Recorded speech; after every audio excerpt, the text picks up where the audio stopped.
Echoes of Crime Presents, The Springfield Three. Springfield, Missouri, June 7, 1992. It was supposed to be a night of celebration. High school graduation, parties, and the promise of the future. But by morning, 3 women, a mother, her daughter, and a friend, had vanished without a trace. No signs of a struggle. No sounds heard. Just silence. And in that silence, a mystery that would haunt the town for decades. Sherrill Levitt, 47, a hard-working, independent single mother. Suzie Streeter, 19, smart, outspoken, recently graduated. Stacy McCall, 18, cheerful, responsible, the girl next door. After attending graduation parties, Suzie and Stacy were last seen around 2 a.m., heading to Suzie's home to sleep. That's where the trail ends. The next morning, family and friends showed up at the house. All 3 cars were parked outside. Purses, clothes, keys, all untouched inside. A broken porch light.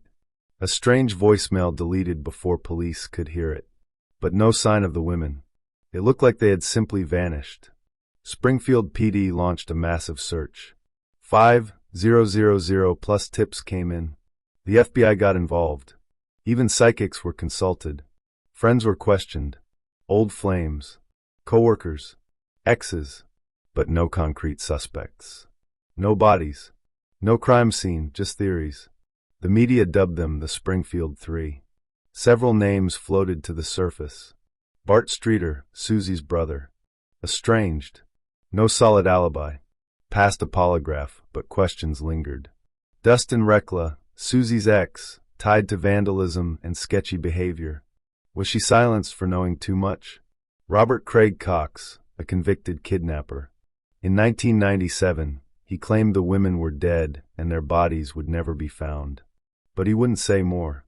"I'll tell you what happened," he said, "after my mother dies." That statement added a chilling twist. Was he bragging or confessing? What made this case so chilling wasn't what was found, but what wasn't. No DNA. No blood. No forced entry. No witnesses. Just absence. And whispers of something darker. Debts, threats, a plan, and a town with more secrets than it wanted to admit. The families were left with unbearable weight. Stacy's mother said, "There's a hole in our lives that never closes." Bart Streeter, forever under a shadow, maintains his innocence but admits his past mistakes.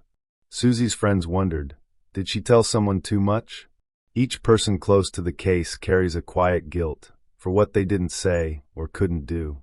More than 30 years later, the case remains unsolved. No convictions. No arrests. No bodies recovered.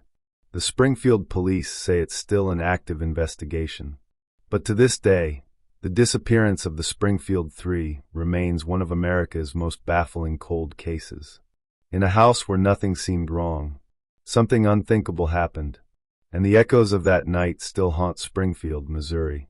If you have any information about the disappearance of Sherrill Levitt, Suzie Streeter, or Stacy McCall, contact the Springfield Police Department or your local FBI office. Subscribe to Echoes of Crime for more cold cases, unsolved mysteries, and the stories that refuse to be forgotten.